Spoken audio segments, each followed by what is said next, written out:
No one would have bet that we would be here right now. We were on the planet with several other human-like species. They were bigger, they were stronger, they were hardier, they were able to withstand more severe temperatures and conditions. We were kind of wimps. But here we sit, and none of that exists anymore because of one simple genetic mutation that allowed for the development of a voice box and a part of the brain that allowed us to understand grunts with a little bit more sophistication than others, which was the rudiments of language. And with that, we became a social species. And because we became a social species that can communicate and herd together, we were able to protect one another, warn one another, save food for each other. So many advantages came from that. But it made us a social species with a remarkable sensitivity to our social experiences. And that's what's important. That's what social media technology is now capitalized on, is the sense that we are so uniquely rewarded and attuned to social experiences. In fact, if you ask for a person while they're in an fMRI getting their brain scanned to play a game that psychologists call cyberball, where they believe that they're throwing a ball between two other research participants, and they're throwing the ball back and forth, that at some point the other two participants just start throwing the ball to each other, and the person who's in the experiment, for real, is feeling excluded. Well, all of a sudden in that moment when they feel excluded, remarkably, the areas of the brain that get activated are the same ones that get activated when we experience physical pain. That's how important our social relationships are to us. It's not the part of the brain, the sensory cortex, that makes us say, ouch, that hurts, that's kind of tingling. Or it's the part of the brain that says, whatever you're doing, do the exact opposite right now, because you are in lethal danger. That's how important our social experiences are. In fact, researchers have shown that the physical and the social brain overlap is so substantial that after a breakup, we actually feel better if we take a timeout. It's that important to us, our social experiences. But what's more is that within about 40 minutes, every cell in our body starts activating dormant DNA after a social rejection. DNA that's just been sitting around doing nothing, kind of like a computer that has the software not fully pre-installed, that suddenly is double-clicked, and we get this inflammation response, preparing us to be attacked by a woolly mammoth, allowing us to fight off inflammation or infection, and simultaneously a downregulation or a deactivation of our viral immunity. Why? Well, anyone who's been through a pandemic knows that if you're not around other people, you can't catch a virus. So this is how deeply embedded our social experiences are to us as humans, as species. We have a dramatic response when we lack social interaction. And when we experience social rejection, we actually have an effect within just 40 minutes in every cell of our bodies. So I just want to set the stage for that, because when we're talking about things like social media and technology, we're talking about getting at the very root of who we are as humans. And the effects that we have on those platforms are affecting us in far more substantial ways that we even knew would happen, perhaps when they were built.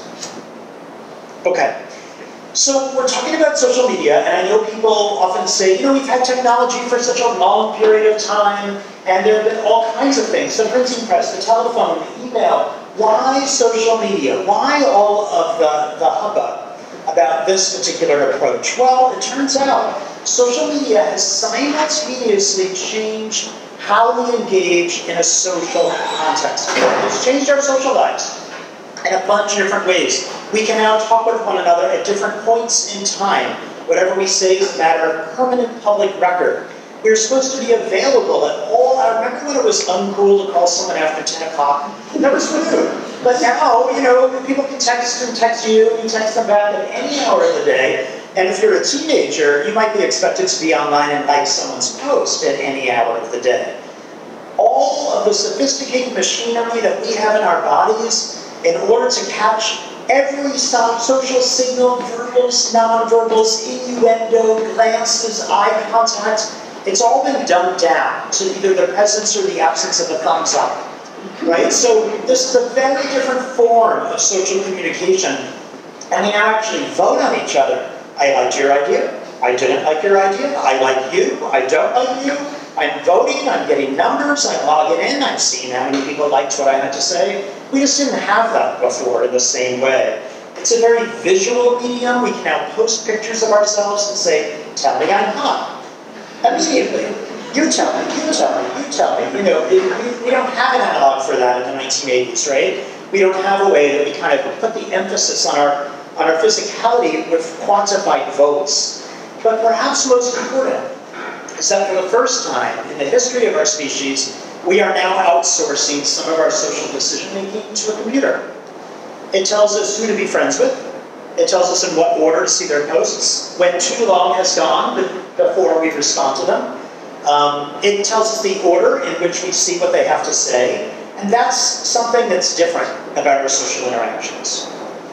Okay, you don't need this presentation to tell you that it used to look like this when young people interacted, and then it looked like this, and now it looks like that. Even when people are spending time in the proximity of one another, it's kind of a parallel play of everyone narrating what's happening on their profile versus that person's profile versus leading guidance.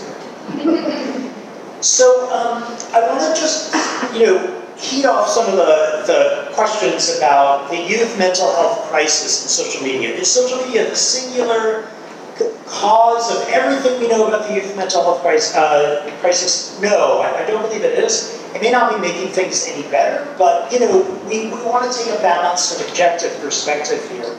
It is true that there are some measures where we see an increase in symptoms that coincides with around the time that social media started to become introduced to most people's lives. Here you can see a slight uptick in suicide attempts that started at around the time that Facebook was introduced.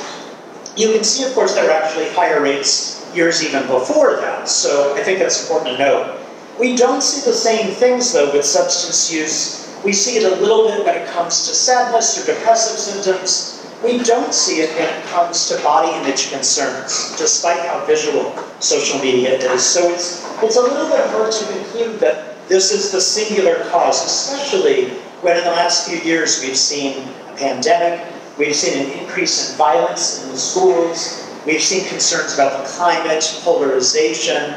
Those are factors and academic pressures that adolescents tell us is the reason why they think they're experiencing a youth mental health crisis. But we can say, that there are some things about social media that might interact quite uniquely with the adolescent brain in ways that are different than when we as adults are using these devices. And the reason why is because the adolescent brain is going through the second most important period of development in our entire lifetimes. The first most important is the first year of life. You wouldn't sit your kid down in front of a television during their first year of life because you'd say, oh, their brains are so vulnerable. But during this period of pubertal transition, it's also a pretty vulnerable period. And the way that it is may accidentally happen to coincide with some of the things that social media provides. Let me tell you a little bit about them. So we know, of course, that the body during puberty changes in ways that we can see from the outside. But it's about a year or two before that, around 10, 11, or so, 12, that the brain actually is already getting a head start in making significant changes for puberty. That, in fact, it's some of those changes that trigger all the rest of the body changes. So it happens just a couple of years early. And the brain doesn't mature all at once. It actually matures region by region. It starts from the back and moves to the front. And it starts from the parts that are below the cortex, which are more primitive, shared by many mammals, and it leads all the way up to the very uniquely human parts that sit on top, which is the cerebral cortex. Now, the first region of the brain that develops is the part that allows for significant eye rolling at their parents. And the reason why that's happening is because that first region that's developing, it's within the anterior cingulate cortex. It's called the ventral striatum.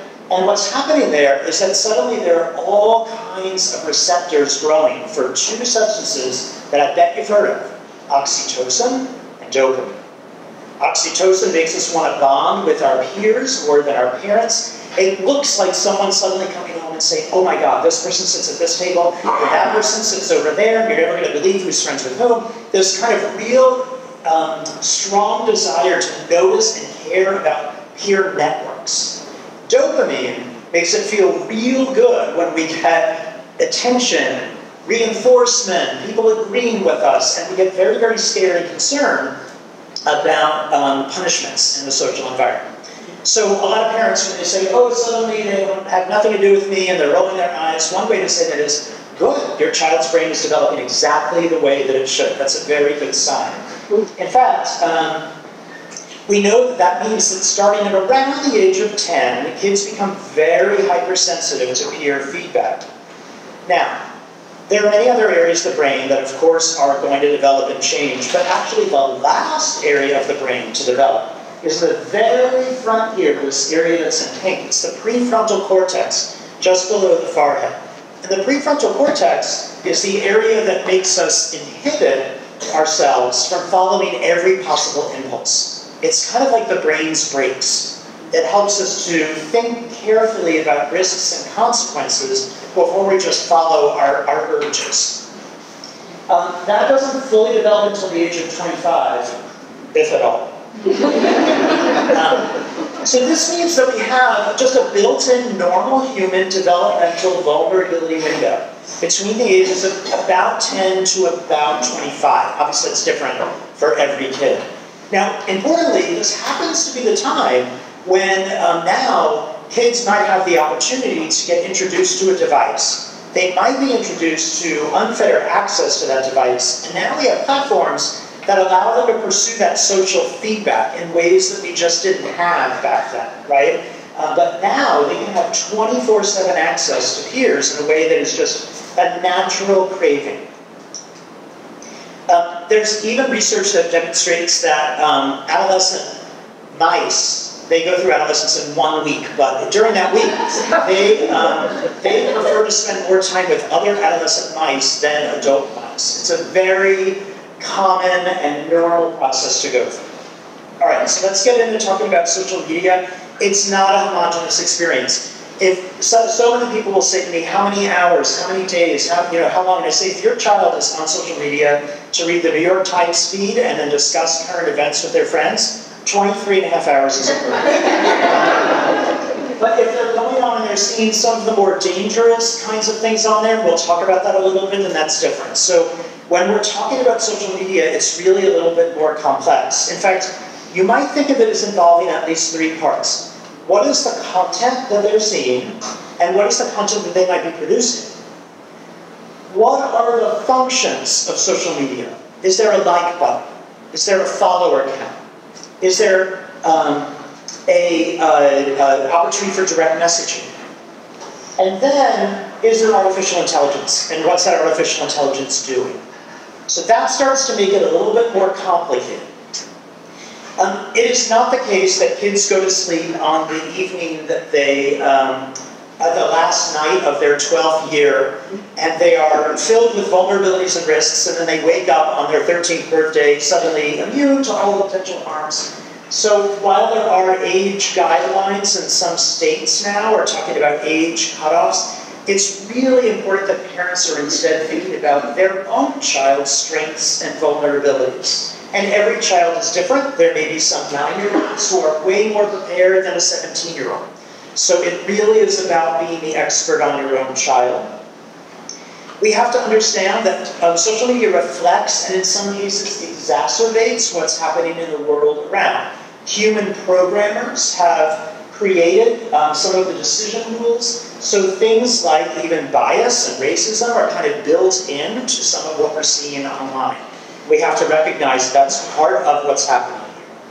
And I will say that it would be highly unethical to conduct a randomized trial where we take a bunch of kids in one school and we kind of glue their eyes to social media for a few years, and then we take a bunch of other kids from a randomly selected other school, we throw away all their devices, and then we just see how they all turn out and, and do that experiment. That would be highly unethical. So we can't make the kind of causal claims to be able to say things. But what I am going to tell you about is where we can say that what kids have been exposed to at one time period seems to be related to increases in their own competencies or behaviors or symptoms, even after we control for other potential risk factors or strains. So we can say that this seems to be associated with changes in kids over time. So this is a complex relationship. People that are telling you that, social media's introduction is related to psychological symptoms, remember that sometimes it's the way we're feeling that might drive us to social media rather than that causal arrow being in the reverse way. Also, tech provides a variety of ways to find compensatory behaviors, coping, soothing, friendships that might be hard to form outside of the online context.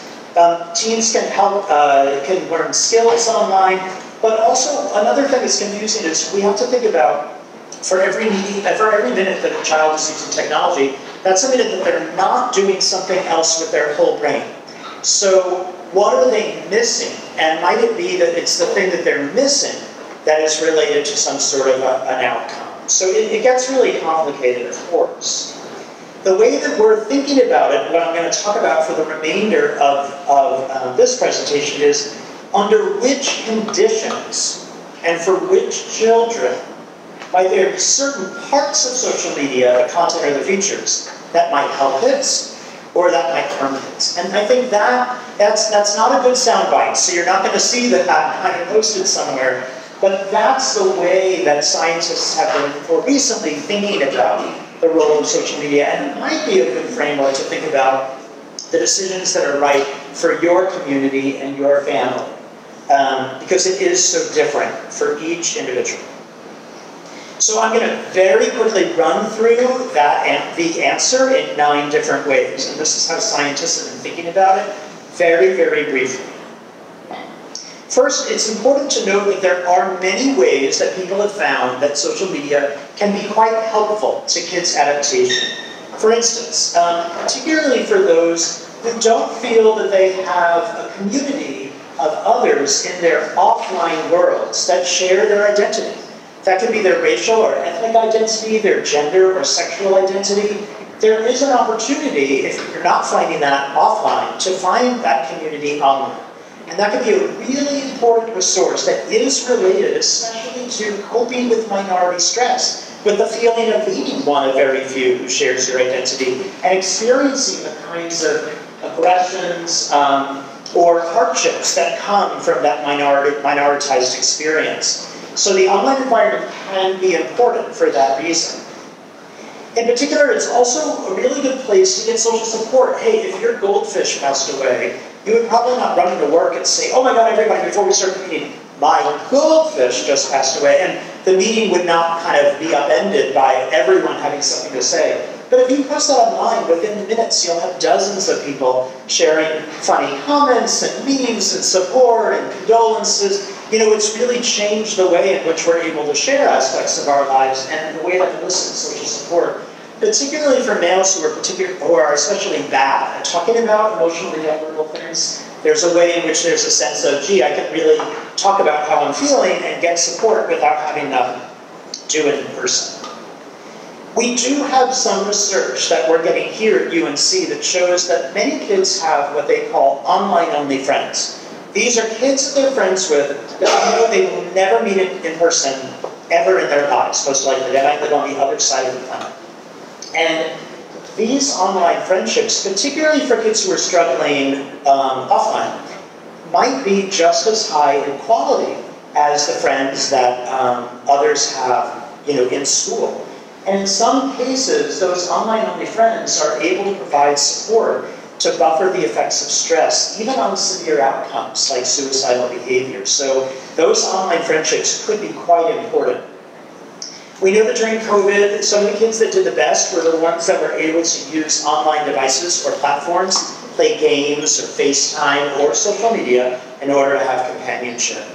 We know that your online contexts for teens are, in most cases, more diverse than your offline context. And that's, of course, a good thing. So this is an opportunity to get new perspectives and greater diversity.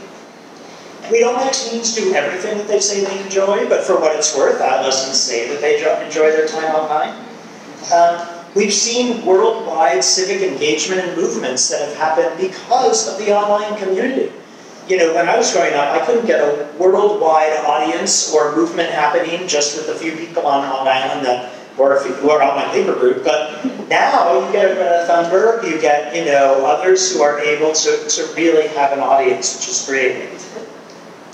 But there are some ways that teens use technology that can be better than others. Again, like I talked about, reading the New York Times, or even using the direct messaging feature to really take what we know in adolescence, that development of sophisticated relationships. This is when kids go from, I just want to play and hang out with someone, to, this is a friend that I confide in, that I trust, that I tell my secrets to, and we really are support for each other.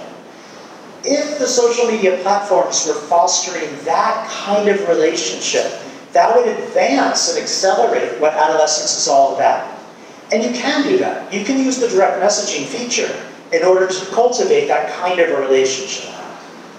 Unfortunately, for a lot of platforms, you're not directed towards that. You're more directed towards your numbers. Guess what? You got X number of followers or reposts or something like that. And that's not something that we see any developmental benefit for. There's nothing in adolescence that we have found to date that says the more anonymous followers you have, the more that will help you with skill development, or unless you're going to become a PR specialist, I assume. In fact, what we are finding is that social media seems to encourage a kind of behavior that happens offline, but it happens so much more online, and that is this social comparison that's happening. Gee, that person's appearance looks the way that I wish my appearance was. Or that person seems to be at a party or hanging out with friends that I wish I was at that party, or I was hanging out with those friends. And that's made more salient by the online context. And the fact that, gee, that person has a lot of followers, and when they posted their selfie, they had 25 people tell them they looked great. When I posted my selfie, only 23 people said that. So that makes me feel that I must not be as good as that other person. And that kind of comparison seeking, when you look at that way of using social media, and kids can tell you, oh yeah, when I go online, I'm spending a lot of time comparing myself to others, or I'm spending a lot of time trying to get as many followers as possible. Well, that way of using social media is really increases in depression, increases in anxiety, and increases in weight-related behaviors like anorexia, bulimia types of behaviors. It used to be that we would see that, particularly the case for girls. There's more and more muscle dysphoria. There's concerns about lean muscularity among males. And a lot of males who are filming their workouts to show how much they can lift. And that is starting to show, I mean, it still comes nowhere near the societal pressure towards females' shapes and appearance. But boys are starting to catch up a little bit. So we're seeing this as a concern for everybody. We're also seeing a remarkable amount of cyber hate that's online. Kids, either through cyberbullying or outright discrimination. And most kids are reporting that they are seeing this directed either towards an individual based on their own identity or based on an entire group of people who may share an identity.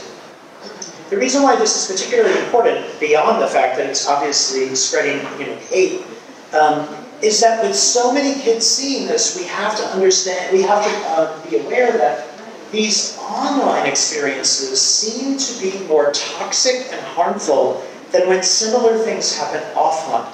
So I'm not saying that the offline experiences are a walk in the park, but the online experiences seem to have an effect above and beyond, because mostly they're harsher, they're more severe, they're public, they're anonymous, and you get comments and pile up. So that discriminatory statement that's said becomes that much more harmful. Interestingly, also very recent research shows that it doesn't just affect the people who feel personally targeted by that post, but it affects even people who do not feel targeted by that post. So someone who is not a member of a minoritized group is also showing increases in anxiety and depression by seeing the cyber hate that's attacking people who are a member of a minoritized group. So here's some data from YouTube from over 10 years ago. YouTube has since changed its policies, but TikTok has not. And what I want to talk about here is the idea that there's actually a remarkable amount of content online that teaches kids how to engage in disordered behavior that's harmful to one's health and safety.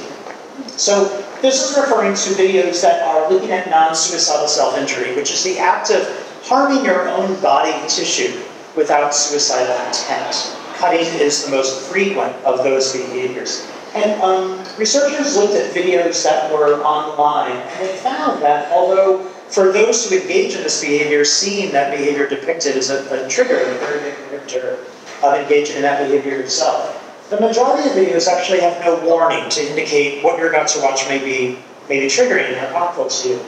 But perhaps even more surprising is that somewhere between a quarter to almost up to a third of the videos are actually encouraging kids to do these behaviors more, and teaching kids how to do it without their parents noticing. This is particularly concerning for obvious reasons, but the part that might be masked here is the extent to which there's actually a sanction within the friend community if you decide that I want to do something more adaptive, I have a healthy way of coping instead. People say, oh, then you're kicked out of our group, you're not one of us, we're gonna make comments and cyberbully you for not engaging in the disordered behavior.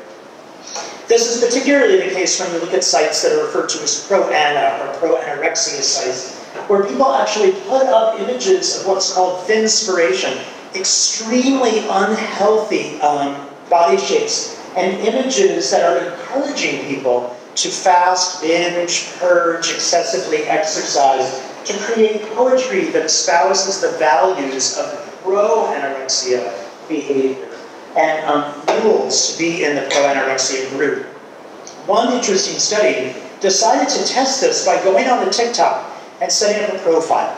The experimenters identified themselves on the profile as 14 years old and female, and they did nothing else. Within a half an hour, TikTok started sending pro-ana videos as suggestions to that user, really showing just how incredibly prevalent these kinds of things are and how the artificial intelligence is pushing kids towards that. Why would they do that, right? Because we know from science that more emotional content keeps kids engaged for longer.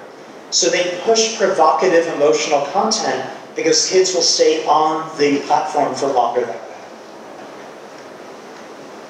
I want to talk a little bit about peer influence. So, when we see things online, we tend to have normal psychological reactions to them that adults can sometimes handle, but it's a little bit more confusing for younger people.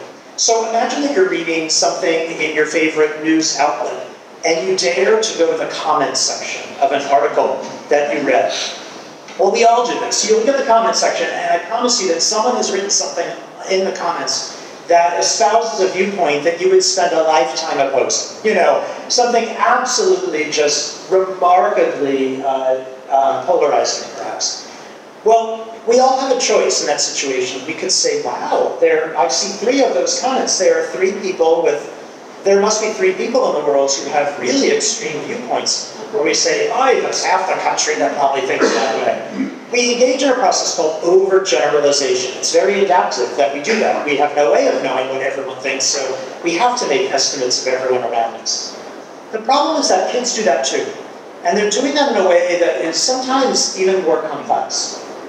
A research study looked at the extent to which kids were exposed to social media posts of what's called heavy episodic drinking. Heavy episodic drinking is drinking 5 or more alcoholic drinks on a single occasion. That's a lot of alcoholic drinks for an adult. These were 8th graders. So these are kids who would be exposed to an incredibly dangerous amount. Not to say, obviously, that it's way, way below the legal age.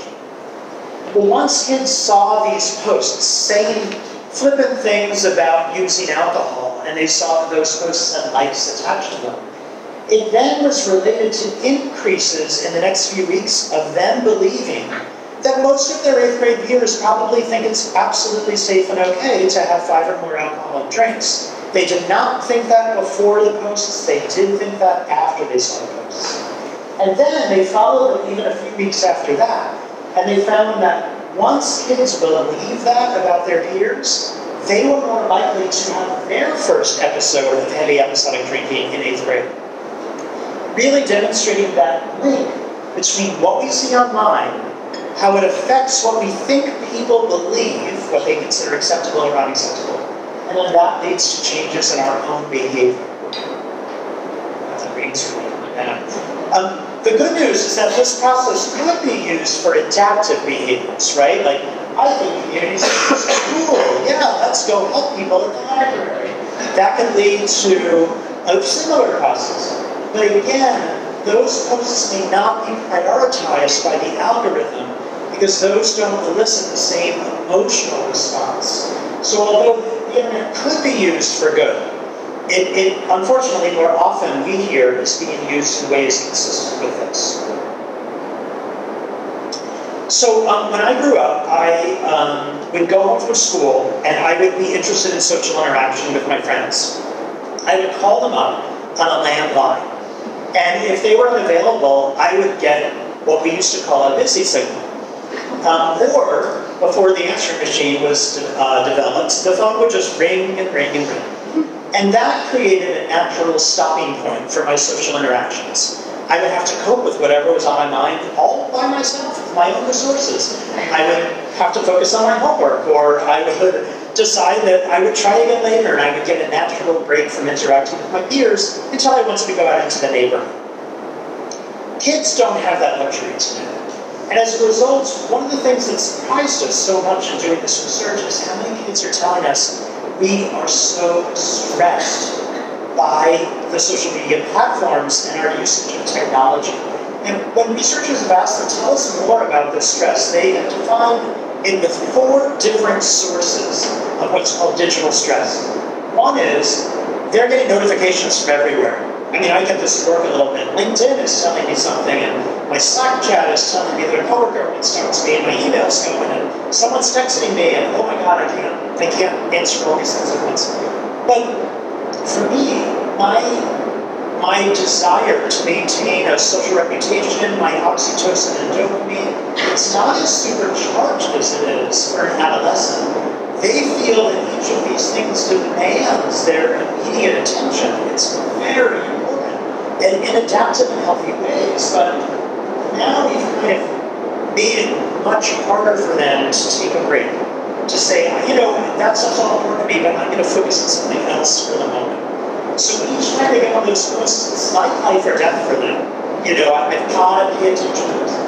The reason why is because if you don't pay attention to it, you might miss important social information that's transpiring at that moment, or something you'll need to know all about when you get to school the next day. You don't want to be left out of the social conversation. That's fear of missing out. For that reason, and also because their friends will explicitly pressure them to like what they posted. If your friend posts a selfie, you do not like that selfie within 5 seconds of it being posted. That is a major violation of friendship rules in middle school and high school, right? People say, how dare you didn't like my post? It's just sat up there with no likes for 5 minutes. Do you ever see that? So that's availability stress, the sense that I have to be on there all the time. You don't understand. My friends will be mad at me if I don't respond to what they say. And what if they're saying something about me? In fact, when adolescents post something themselves, we've asked college students, if you post something online, how long do you spend hitting refresh after you post it to see how well your post is doing? College students tell us they often spend up to 30 minutes doing nothing else but staring at their own post and making sure they're not getting canceled. Adolescents don't have this fully developed prefrontal cortex, so it's very, very hard to focus on something else during that time. We asked kids aged 14 to 15 if they experienced digital stress, and 45% reported that it was so significant that it interfered with their daily goals and routines. Their homework, their sleep, their ability to maintain eye contact with their parents across the dinner table, you know, so many things that they were unable to do. The more digital stress they reported, the more depression they reported a year later. One of the things that people often ask, if there's one thing to do, what is it? And it comes from these data, my recommendation, because it has to do with sleep. It is the American Academy of Sleep Medicine reports that adolescents need 8 to 9 hours of sleep a night. It is absolutely critical. It's very important for brain development, and we are more and more learning just how much sleep affects long-term outcomes as well as next-day outcomes. Poor sleep is linked to changes in the body, our immune system. It's related to increased depression, risky behavior. It changes our ability to drive safely the next day, particularly for adolescents. It changes our academic focus, attention. There's almost nothing not affected by sleep.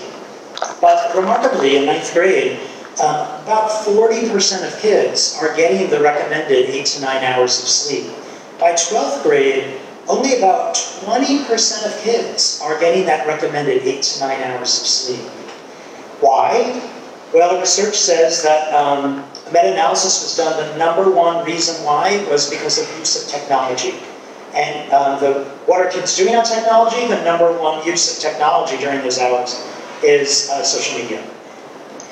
Now, this is a concern because if they're using social media instead of going to sleep, that's a concern. But also, using social media and tech in the hour just before sleep is also very concerning. It's good to have a break between sleep time. There's the blue light, there's the emotional valence of looking at it that interferes with sleep. It leads to it takes longer to fall asleep.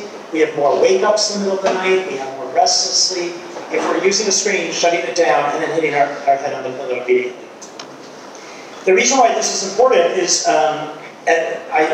because there's research now demonstrating that kind of disrupted sleep actually changes the size of brain growth during the adolescent developmental period that I was talking about. The more sleep disruptions, the smaller the brain grows to be. That's why sleep is so important for development and why it's so critical that we protect kids' sleep. Just today, I was talking with folks at a tech company. It was like, is there just any way you can shut the device off at 8 or 9 o'clock at 9 or 10 o'clock at night on school nights? Just shut it off, just for that kid's time zone. Just do not let them use it, and they will probably shut it down. It also means, and I've been talking with some school districts about, can you make assignments due at 8 p.m. rather than at midnight? Because if they're finishing their homework by midnight, they're checking their social media while they're doing their homework. So can we just push up those deadlines by just a few hours and protect that sleep? Is social media addictive? We don't use the word addictive in the scientific community for a variety of reasons. But what we do is we take the diagnostic criteria for substance dependence and we swap out words like cocaine and heroin with social media instead. And we ask kids these questions that are literally the diagnostic criteria. Do you spend more time on social media than you intended? I bet adults would even say, yeah. Have you ever tried to spend time away from social media but you couldn't? Have you made extra effort to make sure you have continued access? Mom, Dad, you have to continue my streak when I go to camp. Do you have a craving or a strong desire to use it? Does it get in the way of your roles and routines? Do you ever realize, are you still using it even though you realized it was a problem that you were using it? Have you ever been away from it so much that you had withdrawal symptoms and those feeling of being away and not being able to reach it made it hard to do your daily roles and routines? In the world, that at least 50% of adolescents are reporting yes to at least one of these criteria. Here in North Carolina, we found that nearly all adolescents reported that they are spending more time on social media than they intended. Half reported that they were having withdrawal symptoms. Half of adolescents are reporting withdrawal symptoms. And 1/4 said they think they're moderately to severely addicted to social media. The last thing that I wanted to mention is just emerging research that we're doing here at UNC to try and understand, does social media actually change the way the brain grows? Now this is hard to make those kinds of causal conclusions, I want to say, at the outset. But what we were able to do was to ask adolescents to give us a measure of how often they were using their devices. Now, if I asked you right now, how many times do you pick up your phone in a day? How many minutes do you spend looking at your phone? Your estimates would be way off, I'm guessing, because most everyone's is. But luckily, your phone is keeping that data for you. And if you're on an Apple, you can actually ask for it to tell you exactly how many times you picked up your phone, at what times of day, what was the first app you used when you picked it up. It's collecting all of these data, and for researchers, we can take a snapshot of those phones, and we can use it as objective data. Now, these are underestimates, because this is only the information from one device, not all the other devices that might be around the house that might be reflected as well. So we collected these data over 14 days. Each column here is a day. Each dot is a person. So what you can see here is that if you look at how much, these were 9th graders, were picking up their phones in a day, the average was 100 times a day. That's 100 times that whatever you were doing just got interrupted because you were going to pick up the phone and look at it. Maybe you'd spend time on it, maybe not. And then we're going to put it back down. 100 interruptions in the day. What's more concerning, I know it's really hard to see, but that's the average. There are quite a number of people who are reporting 300 to 400, if you look up here. Average amount of time they spend on their smartphone, the most popular apps were Snapchat, Instagram, social media, TikTok. Average number of minutes, 500 minutes a day. That's equivalent to 8 hours. Okay, so it's a third of the day. Lots of kids reporting way more than that. You can see many at the 600, 700, 800 minutes. How is that possible? Because they're doing it during class, during sleep hours, during dinner, right? So there are that many hours if you're looking at it that much. So what happens if you're picking up your phone a lot? Well, we actually did find that if you ask kids to go into a brain scanner to perform a task, the same task every year, kind of like a medical checkup, and say, how well do you do at this task? And we're going to check it after we looked at your phone use in 6th grade. We're going to look at how your brain responds to this task in 7th grade, 8th grade, and 9th grade. The more that kids picked up their phones in 6th grade, the more they developed a hypersensitive ventral striatum. That's the area I was telling you about before. They're hypersensitive. Their brain has grown to respond in a hypersensitive way to social feedback. That could change. The brain is very plastic during these years. But having a hypersensitive response to social feedback, and there was also, at the same time, a reduction in the growth of the prefrontal cortex. So having less brain breaks and more push to want to use social media probably led these kids to use even more social media in grades 10, 11, and 12. So it's what you're seeing that could be the start of a cycle, right? This is the beginning of kids getting very, very tied to those devices and to those platforms. And this is actually how their brain is responding to a neutral task. So let's talk about a little bit about some things that can be done. The first is to wait for technology. We have no scientific data that says that kids suffer socially, academically, or psychologically by not being on social media. That's some double negatives. So no one's going to be harmed by not being on social media is what the data seem to be saying so far, right? The number one reason why parents give their kids a device and access to social media is because they don't want to be the only parent that doesn't give their kids access. My kids are here tonight. First time that they've been here for one of these presentations. They will, they might tell you how horrible this decision was, and I encourage them to be honest, but they don't have social media, as far as I know. And we very, very severely restrict access to technology for them, but they have some. We have talked with their friends, parents, and we've said, if you don't do it, we won't do it. And that has helped, because it is the case that their grade mates do have devices and social media. But we don't want them to be the only ones, and we kind of want to do that in a partnery way. We've also considered whether a scaffolded way of introducing technology might be to move from an iPad that they can use in our home. We feel very fortunate we have this opportunity. Not all families can do this, I realize. But can we start with an iPad that's in the home so we know what's happening? Can we move to a dumb phone that allows for limited access and limited functions? And then might we move to a smartphone after that? A scaffolded way where we can be part of the conversation. Social media is not going anywhere. We want our kids to be able to function in a world with social media. We don't want to give them unfettered, unsupervised access too early. You can ask them if they hate those decisions later. There are ways that you can use social media to encourage healthy, adaptive relationship functions. Can kids elicit and provide social support? Can they get companionship? Can they get emotional intimacy?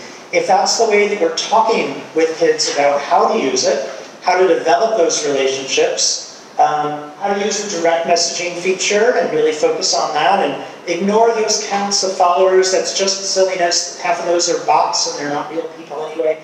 You know, can we really help them focus on what are the ways we can use this for good? Because there are some ways. But it's not okay to be involved in an open chat with people that we can't verify are actually kids at all, or humans at all. It's not okay to be exposed to adult content until, for that child and that family's values, it is okay. Whatever that might be for that particular family. It's not okay for kids to be served up recommendations to meet people or see content that wasn't the choice of the parent or the family or the child. It's not okay to use the child's data to make a profit for somebody else. I will say that I was talking with my kids about the Apple App Store at one point. And they do a really good job on Apple, not me, if you go down to the privacy section, it says, oh, this weather app or this Candy Crush app, actually it's collecting the data from all of your other apps and it's selling them. You know, so it's not what you think it is. It's not just a free game for fun. It's a data collection device. And when I showed this to my kids, they were kind of like, wait, what? Like, why are they collecting my data and why aren't I getting the money for that? And I was like, that is the right question. Like that, you know, I think helping for kids to recognize that it's not all what it seems. And if your data are, as I think they said in the Social Dilemma, if you're not paying for the product, then you're the product. It's impossible to look over your kids' shoulders all the time and see what they're doing on social media. But there are two forms of monitoring that have been studied in the literature. One is called restrictive monitoring, and that means using the parent controls. I wish they were so much simpler. I just want to press a button and say, this is my kid's age. You're like, great, here are all the controls in place that you need. But they're not, and that's so frustrating, and I felt like I needed a computer science doctorate just to figure out how to set all of the different things, and I still don't do it right, and then when we want to shut it off, oh my God, I need to turn it back on. But we want to protect our children, so we have strict rules that make sense for our family. They're different for everyone, but we put in the rules of what apps at what time, what can you download, who can you contact, in what circumstances, what time is the whole thing shut down completely. And if you want to do anything that violates those rules, a permission comes to us, and then we have a conversation about it. That's what works for us. It might not work for everybody. But in addition to that, it's kind of active monitoring. And as kids get on social media, we have to resist the temptation that comes so naturally to many of us, which is to throw up our hands and say, I don't know what you're doing on that thing, and I don't understand any of this, and I don't know what half of these acronyms that you're using mean, so, you know, whatever. And maybe even giving them accidentally the message that whatever's happening on there, I'm not a person to talk to about it, I'm not interested, I think the whole thing is silliness. We should probably do the exact opposite and say, tell me all about that. What does it mean? What does it mean when someone posts this? What does that LOL mean? You know, what does it mean when someone likes a comment that seems so hateful? Do you think they really liked it, or are they just seeming cool? You know, tell me everything. Because when you're negotiating all of this, I want to be the person you come to when you have questions about it. I want to help remind you every time, just because you see it, it's not real. What you're seeing might be a filter. It's probably someone's best image that they never look like in real life. You know, that's not what they look like when they wake up in the morning, and that posed picture in front of that vacation spot might have been preceded and followed by arguments and what have you, and, you know, we've all seen that happen, right? But we have to be the reality test for our kids because they're not able to immediately remember that each time as fast as adults do. I believe that most kids are going to be exposed to content that teaches them to engage in disordered behavior. I wish so deeply that that is not the case at some point very soon, but it is the case now. So we can anticipate that it's likely going to happen, and we can preemptively ask our kids, what would you do if you saw a post that talked about doing that? Do you know what that is? Do you have questions? Do you want to discuss that? Do you have any friends who maybe have talked about those behaviors? What would you do in that situation? I think we just have to have that talk. Similarly, we have to have the talk of you're going to see something on there that talks inappropriately about someone that you know, someone that has an identity, or a group of people have an identity that you may or may not have, or one day think is relevant to your experience, and let's talk about that. I wish these were all taken down immediately. We're working on it. I think it would be a good idea every few months to screen your child for problematic social media use. Here are some questions that you can ask. But if nothing else, do you ever feel like you're addicted? You know, do you feel like you try to get off of social media and you can't? Do you feel like it's controlling you more than you're controlling it? And if so, work together about what's the best way to help you get out of that. 50% of kids are reporting at least one symptom of dependency, so it's not happening to everyone else but the people you know. It might also be happening to the people that you know. So I think it's important. I would love to see this built into the platform. I would love to see the platform asking these questions in the same way that other products are responsible for saying, you know, our product can cause harm. We put warnings, we put resources, we help people use our product safely. No one is regulating social media right now. No one is making platforms do that right now. Sadly, this all falls on us. The teachers, the administrators, the parents, and the kids themselves to have to regulate. I'm sorry to say it is the case right now.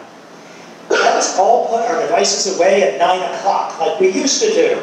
Let's just put them away. If it's, you know, if there's a way you need to reach me, sure. You can set up a sleep function on your devices that shuts out all notifications except the people you want, or except in certain situations. But put them all on top of the fridge, and you know something, we probably have to do it too, as parents. I keep my devices in a room that's far away from the dinner table to try and say, look, I'm not even going to look at this. But you know something, sometimes it alerts my watch, and it has to be too. Oh, well, did anyone see me just check my watch? You know, it's so hard, and I think that's important to share with our kids. Look, it's hard for us too. And these companies have spent billions of dollars to keep us engaged, so it's not easy. But here's why we all need to do it together, and we need to support each other in doing it. And yeah, there might be an exception every once in a while, but let's not have it interfere with our sleep. It's impossible for us to not compare ourselves to others. That's just part of the natural human experience. It's really hard for adolescents to not engage in social comparison. So we have to be the part of their brains that reminds them, this is not what people look like. Don't compare yourself all the time. It's really, really hard, but particularly when we have a whole society that focuses on some of these things more than they should. And personally, and you know, we've talked about this at APA, you can't get a license to drive a car without having to learn a few things. In fact, not only do you have to learn a few things, you get tested. You have a written test, you have a performance-based test, before you get the keys to a device that could harm yourself or others. But for social media, kids just have access. And there's no training. There's nothing, and there's no testing. This can be built into the platform too. We actually have computerized interventions that teach you how do you spot a bot account. It's called Spot the Troll. Oh, forgive me, is it .org or .com? It teaches you, actually we all did it in our family, and my son, the youngest of our family, did better on it than the rest of us. But how do you tell a bot account from a real account? There's also getbadnews.com or .org, and it teaches you how do you spot misinformation. or not. And they're fun, they're done as little games, but these can be built into the social media platforms. You don't get that part of the platform unlocked until you show you're competent. And maybe you have to do continuing education on that every 6 months. This is what I wish. Until then, this is a sample curriculum of what digital media literacy can look like.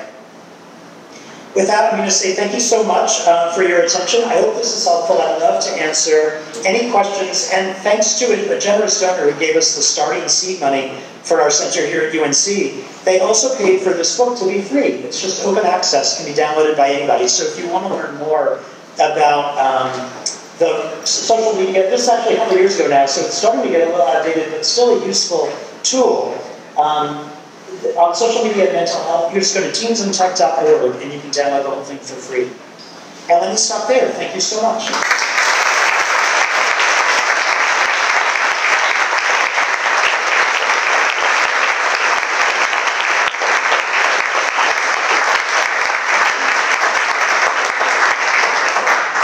So Dr. Prinstein stopped so that he will be able to take a couple questions from the audience.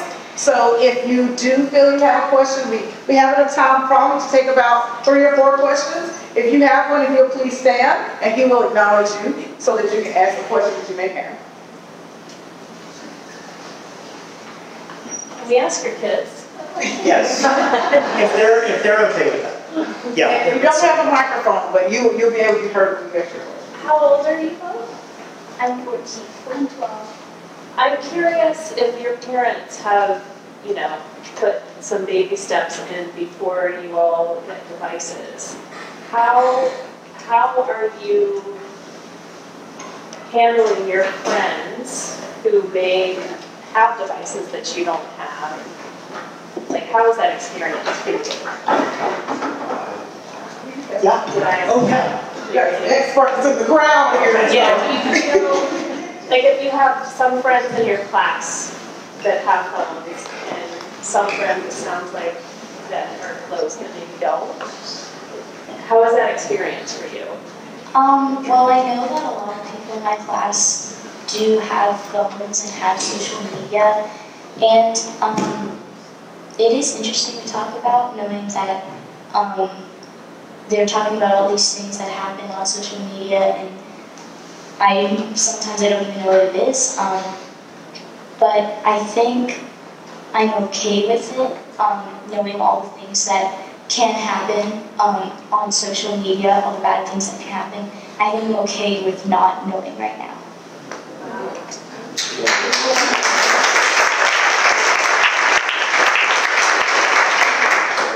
I think that I'm 2 years younger than my sister, and having a phone and social media in 6th grade is a lot different than having one in 8th grade.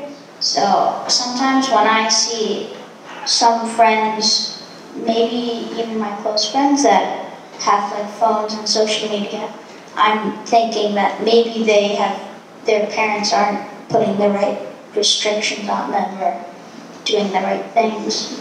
And they're doing like bad things, and sometimes I feel nervous for them. Like they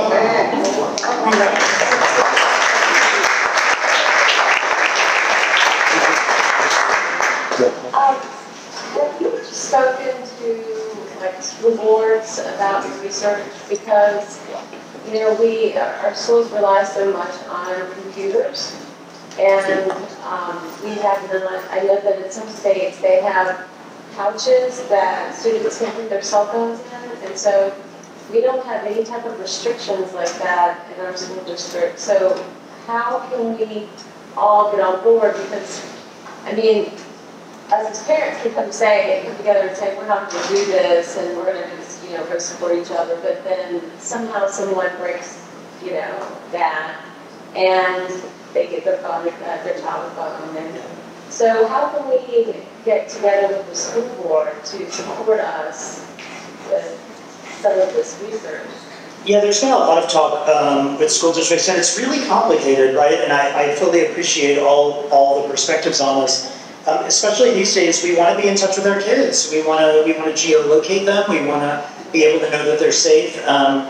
So a lot of schools that I've talked to have said that the teachers and the administrators want those phones out of the classroom, but the parents want the kids to have the phones. So they feel like, I don't want to make controversial decisions, so let's just let it be. One solution has been, some people are using the shoe racks on the back of the school classroom door to say, kids, deposit your phone there when you walk in the room, and you can see it, you know, and you can reach it if something happens, but you don't have it at your desk. Other kids, other schools are using the pouches. There's a Yonder, is the company, and kids all seal their phones in a pouch, and then they, the magnet is released if need be, and as they walk out of the school, they can do that. So that's another solution. Dumb phones are a solution. It's a way of tracking your child's location, texting, and phone calls, but without the internet. So that's another option. They still sell those. You know, they're actually the exact ones we stopped using, you know, 10 years ago. They look exactly the same. But it's very complicated, you know, and it is really hard. Some kids get a device, and the device doesn't have any lockdown on it. So if they wanted to go online and search social media, they could. So this is where I think it's just about the dialogue and about kids knowing how to make the best choices for themselves. There might be ways to lock down some of that. Some schools are able to lock down certain websites for the school Wi-Fi. But again, if you're just using data on your phone, then you can circumvent that. So it's very complex. It seems like, and sorry, I just wanted to, I hope I'm not interrupting over here, but it seems like, and I'm guilty of this too, but if we want to trend students or move students towards a phone that's not a smartphone, calling it a dumb phone may not be a great idea. And I do it too, you know. No, that's right. But, you know, it needs to have something a little catchier than dumb phone. If I could get Taylor Swift to say, yes, smartphones are cool, yeah, you know, if this is your starter phone, yeah. problem solved. But, you know, I don't have enough. We're going to get a couple in the back here. So I have a 10-year-old, and I feel like I can't help but feel that I'm being too restrictive with video games, just screen time. And you know, my child would sometimes come and tell me, all his friends have this. So I'm looking for like support or, you know, information or content for me to read and for me to be able to make good choices and to balance it rather than being too restrictive or too free. So if you know, you could help point to some references or some people, community, or like you said, you know, that you talk to other parents and you know, be on the same page with them. You know, I find that hard to do. So how do you form a community when you have like-minded people that you can get supported and your child can feel supported? Right. Because it's our only child and the first time I'm raising a child, so you know, I don't know everything. I'm trying to learn. Yeah, you know, some schools can provide a context, collect some data, you know, say what the norms are, some of that we even do ourselves in our lab. We'll go into school districts, we'll collect data, and then we'll report back to the parents anonymously. Obviously, we don't talk about any one kid, but say, on average, kids in the school are using it this much, and this is the way they do it, this is the rules, and you know, sometimes schools can collect that information. Sometimes, ironically, on social media, there are Facebook groups within particular schools where parents can share that information. But also, you know, it is really hard because the pressure, especially the pressure that our kids naturally feel to want to be connected, it just breaks our hearts to have to say no. I completely understand. So also, there's the possibility of experimenting and saying, you know, well, let's try this, but let's try it for 1 week and let's see. Not setting up a social media profile, but even just using a device or using it just for this time. Or it is very, very frustrating to me that all the burden has been placed on parents and schools rather than the companies to make these products safe for kids. But unfortunately now, it is all on us. And that's going to mean that we have to just try different things and do what feels best given our kids' competencies, and they might surprise us. Wow, Jensen, you're handling that way better than I thought you would. You know, and I will say, since we're talking about, since my kids are here, you know, we've done that. We've given them permissions, and then we've said we've got to back away from these, and we've also tried it and said, oh, you're actually handling that way better than we thought. You're setting nice boundaries yourself, and so it's also just like we learn about our own kids on other things. It's a little bit of experimenting. I want to say that I hope you all each make sure to sign in on your way in. We got your email addresses because we're sending some resources with you today as part of your attendance here. So please make sure to sign that because we want to make sure we send some information home with you as well. I have a question here, and then in the white jacket toward the front, I saw your hand. We'll make sure to get your question next, okay? Thank you very much for this. It's been awesome. I'm curious if you have a vision or a model in your own mind for what a healthy, good picture of social media use looks like for this kind of age group, maybe 9th to 12th grade. Yeah, I do. So in the UK, France, the Netherlands, there are no phones, there are no smartphones in classrooms, period. You know, using it in the hall, using it after school is different, but not in the classrooms. Those are regulated. As a teacher myself, I am partial to that decision. You know, I think that's a good idea. They also, in the UK, they passed age-informed design, which indicates that based on the age of the person using it, the product should match their competencies. Right now in America, an 8-year-old and an 80-year-old would have identical experiments on every platform. I think if you said you were 8, you wouldn't be able to get a profile, but obviously it's so easy for an 8-year-old to say if they're older. But that's not the way it is in other countries, and hopefully that will change here soon as well. I think no AI for kids, no using their data, no using AI to try and persuade them to buy products or services. That all just feels developmentally inappropriate for me. I think that the notifications and the likes would be stripped out until at least 16, 17. I think that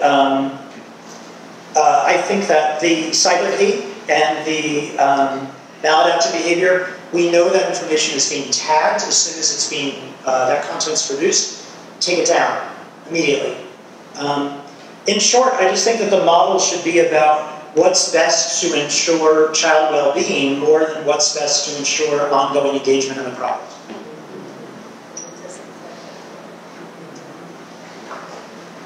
Hey, Doctor, thank you for opening our eyes. I guess as a mom, as a teacher, I think that there is a call for all of us because I truly believe that if we provide a cell phone to our child, we need to pay the consequences of that when they are really young.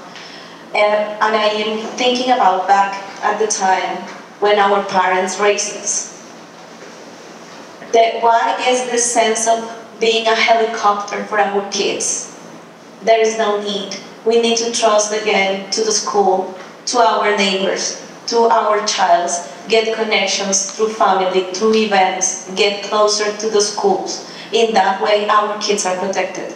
The amount of students getting in Snapchat for getting fentanyl, the amount of child getting groomed by posting YouTube channels is huge. I am from Colombia, and Colombia already made a decision about shutting down cell phones in 27 schools that are private in Bogota, the capital city.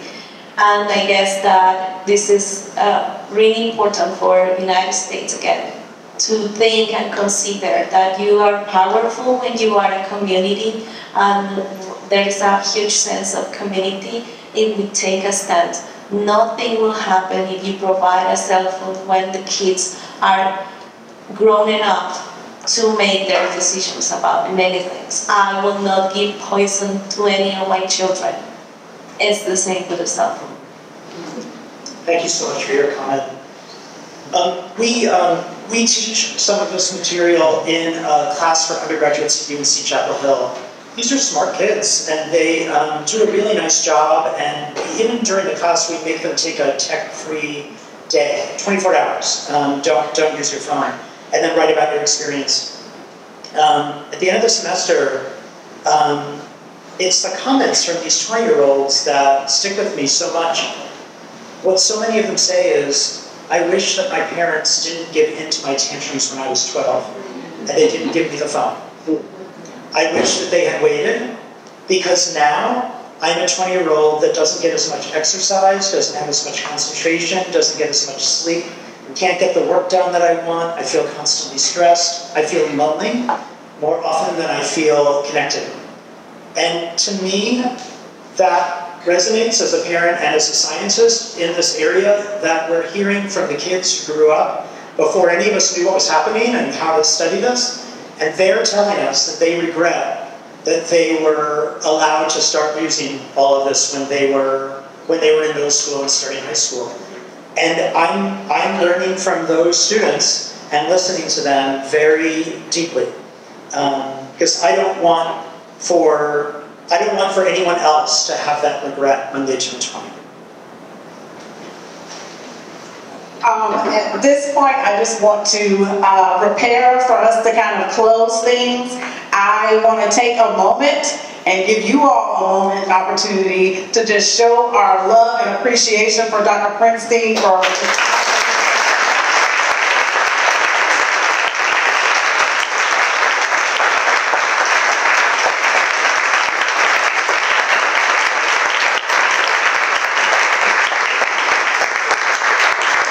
I would say, as the principal of McDougal Elementary School, this has been something we focused on for the year. Our team, with our social worker, Laura Ali, our ITF, Andrew Tauber in the back, my assistant principal, Kay McGovern, and our digital wellness parent support, Mary Beth Roche, but also with our PTA and our school improvement team. We worked together this year, but we realized around Screen Free Week, before we were leading up to that this was something we really wanted to do collaboratively around the district.